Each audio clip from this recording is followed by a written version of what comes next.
And finally, we come to Magnus. Magnus, you're in this same white space with June and the temporal chalice, and June is scanning back through your own memories. I don't remember any of this. And then she rewinds a bit faster through the years preceding this adventure, and then she hits this long period of static. While she's rewinding quickly through it, she says, What happened to you guys? You're all missing time, like a lot of time. Where would this? What period is that? This would be about 12 years before the adventure started. She's rewinding, and there's just like a lot of static, like a lot of it. She says, I guess it's not really important to what we're doing here. It's just like, it's weird, man. And then she gets past the static, and you see your sort of early adult life, and then she rewinds back into your adolescence. There was a time in which I think probably the first thing Magnus can remember as far as like being a protector was seeing some bullies picking on a mongrel dog and, pulling its tail, throwing rocks at it. And he stood between the bullies and the dog. And I mean, they outnumbered him 3-1. The dog was able to get away, but he got beaten up pretty bad. And then, oh, no. But he protected the dog, and the dog was able to, run away and get away into the woods. Did Magnus get his ass kicked? Oh, so bad. So bad. I mean, he was like 10, and all the boys were like 13 to 14 around him. Did Magnus ever see the dog again, or?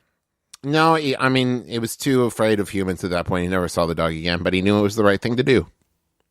And so after that, he started, toughening up, and he didn't like seeing someone weaker than him get hurt. She sees that scene, and she goes, "Oh, that's really sweet," and keeps rewinding, and sort of hits the end of the tape, and then fast forward really quickly past that scene, past the rest of your early adolescence, past the long period of static, and then into the years preceding your adventure. It's about 5 or 6 years before the adventure began, and you're standing. You know where you're standing. You're standing in a building that housed basically the happiest years of your life. You are standing in your woodworking shop. You're in the Hammer and Tongs, the pride of the craftsman corridor in the town of Roost. And you see yourself. You're watching the scene in third person. Your sideburns are a couple inches shorter and better kempt than your current facial hair configuration, but you see yourself. You're polishing a beautiful black oak rocking chair. That you fondly remember to this day. It's a beautiful chair, beautiful grain in this wood. And sitting at a desk behind you, poring over some order forms with a reading glass, is your mentor, the tongs to your hammer. What was his name? Stephen Waxman. Stephen Waxman. Steve? Just Stephen. Stephen. I named my fish after him. That's very, very sweet. He is an older man. He has a small, it was a well tended to, so it healed well, but a small kind of C-shaped crescent scar next to his right eye. A little goatee, kind of scraggly, like he wasn't fully grown out, but he wears it well. Okay. I wouldn't say portly, but he's up there in years. But underneath you can tell there's tons of muscle. Okay. He's got kind of like a blacksmith build to him. Like you look at him and you're like, yeah, that's a dude who could like swing a hammer. That's a guy who could like carry some logs. That's a guy who could do some work. So he's sort of a general craftsman then, it sounds like, who took you into his shop, and you showed such a like proficiency for carpentry while serving as an apprentice to him that he took you on as a partner and sort of built this brand. I mean, more than anything, he was really more of a dad. I mean, let's be honest, sure. Like partner, yes, but like taught Magnus everything he knew. Father figure, yeah. And your shop has been especially busy in the past few months, as have a lot of shops here in the Craftsman corridor of Roost, because it's literally built on these natural rock formations, like almost like stone pillars somewhere, with these long, really sturdy bridges that I think the craftsmen of the city are like, it's like their pride and joy that they built, connecting the different columns of that hold Raven's roost aloft in the sky.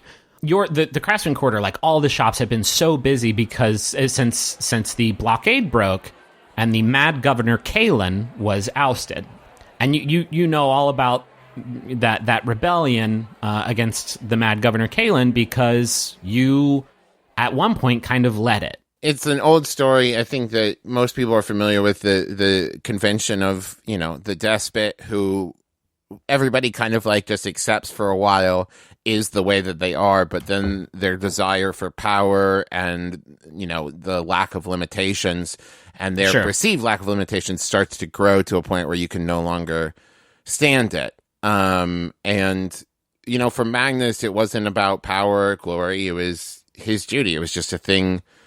It was to put a nice little bow on it, the big fucking bully.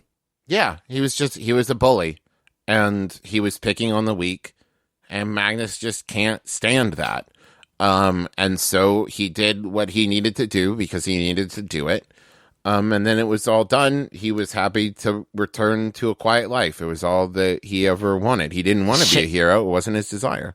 I could see Magnus sort of forming this rebellion of other sort of craftsmen, right? Because soldiers would be on Kalen's side, I imagine, using his fucking rustic hospitality, using his folksy charm. We're talking like basically the way that America, and we also had the height advantage. Raven's Roost, we have the lay of the land, we know the areas, and we were able to drive him back. So you deposed the governor, but the mad governor Kalen lived. Basically, what happened was, it reached a point where the victory, it was clear who had won, and his forces stood down. And, we weren't doing it because we wanted to kill everybody. We were doing it because we wanted to defend the country. So, once the battle was won, the fight was over, and we thought that was it. He had clearly lost. His forces were demolished, and his base routed was weakened. Him. Yeah. And so we were like, okay, we proved our point. We made it clear. Everything's done now. That was it. And for 3 months, 3 very successful, very happy months for you. That seemed to be the case. Nobody even talked about this fucking guy anymore. It was like you so completely routed him that his very legacy was gone. So fruitful and happy was the city of Raven's Roost because of what you did. And so it's been 3 months. Things have calmed down. Your shop is